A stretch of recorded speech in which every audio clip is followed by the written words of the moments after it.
Hi, I'm Nathan Moeder with London Motor Advisors, and I'm going to speak to you today about an update on the single-family home market that we have been tracking recently. This started, I think it jogged my thought to do this kind of research probably about a month ago when I saw some 30-year-olds moving across the street from me.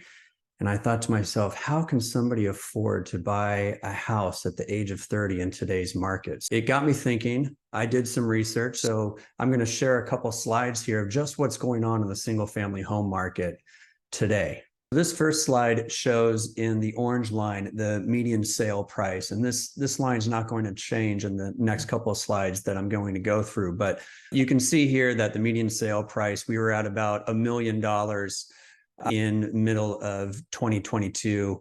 We dipped down and then we have risen right back up to where we were. And actually the median price of single family homes is above $1 million in today's market. This is countywide data. And a function of this in the blue line here is this is the number of listings in the marketplace. Today, we've got less than 2,000 listings available for sale in the market. Our next slide here shows the average market time.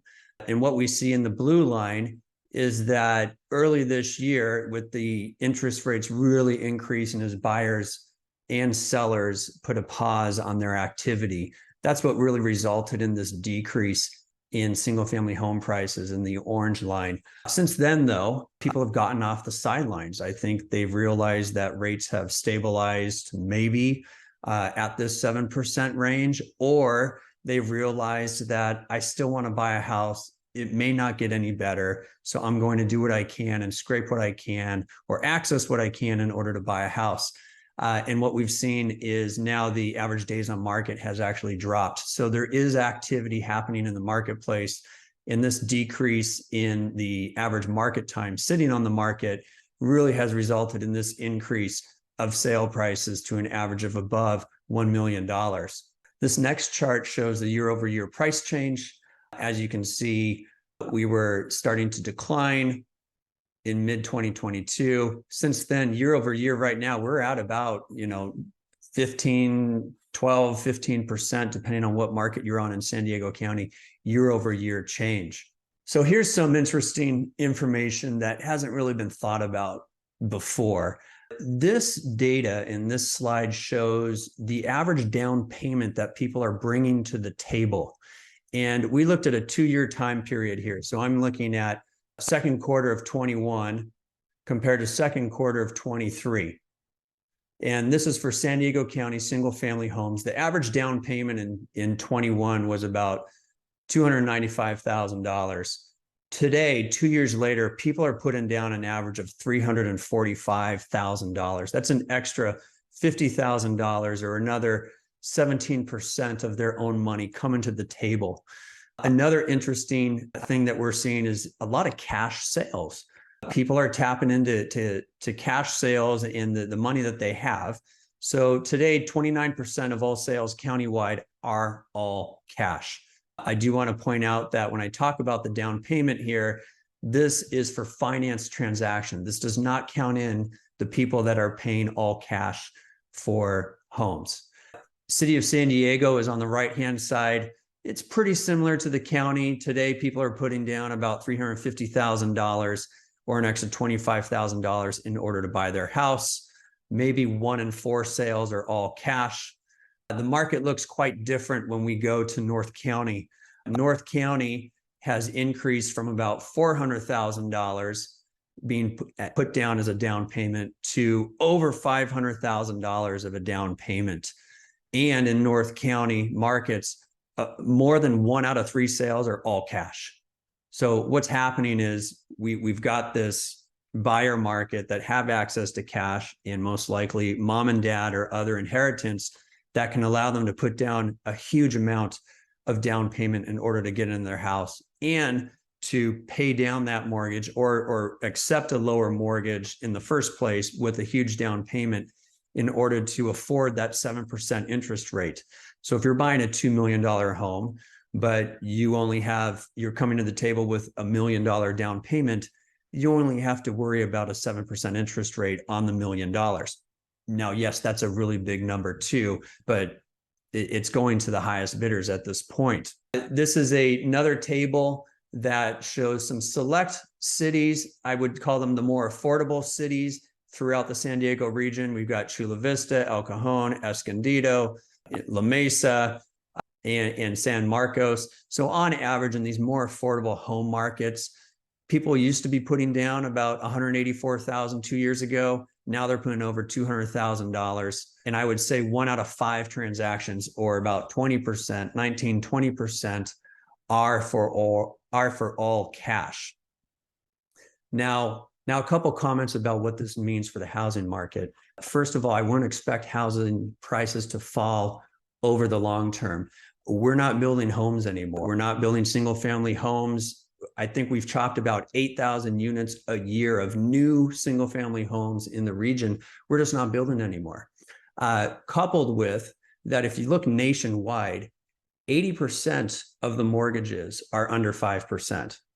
And if we look at mortgages that are less than 4%, it's more than half the mortgages in the US. So there's a lot of people that are frozen and are not going to move unless they absolutely have to.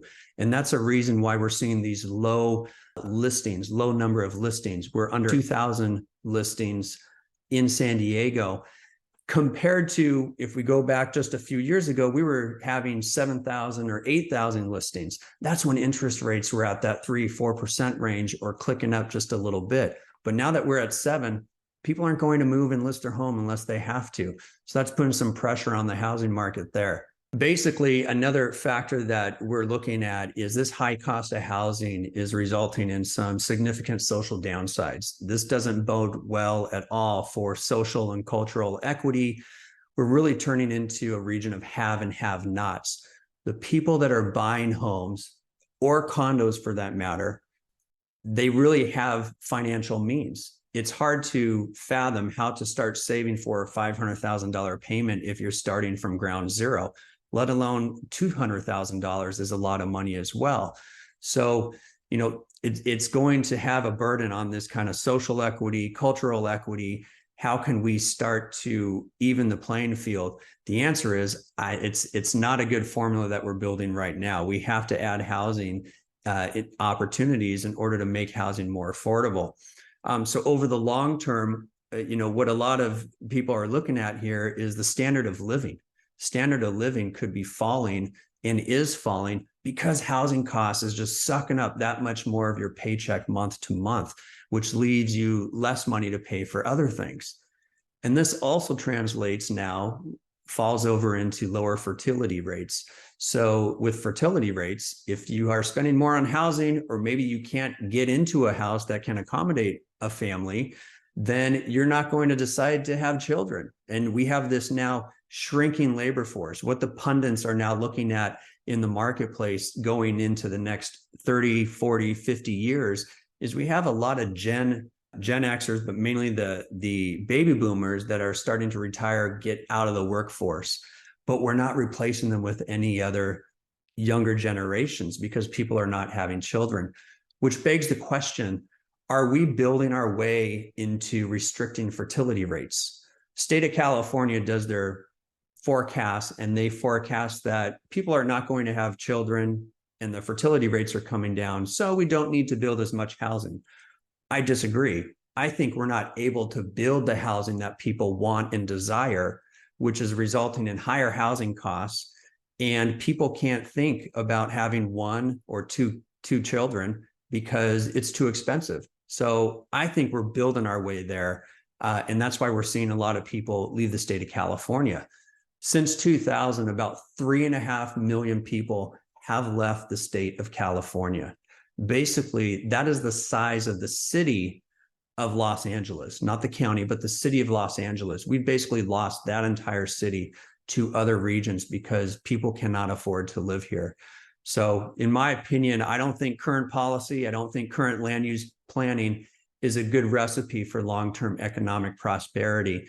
And this dynamic that we're seeing in the single-family home market, I don't think it's going to get any better. And if we can find ways to encourage people to buy homes or get into homes or into condos, that would be a start, in starting to help equalize getting into home ownership and being able to create the life that a lot of people dream of. Thanks for listening. I'm Nathan Moeder with London Motor Advisors.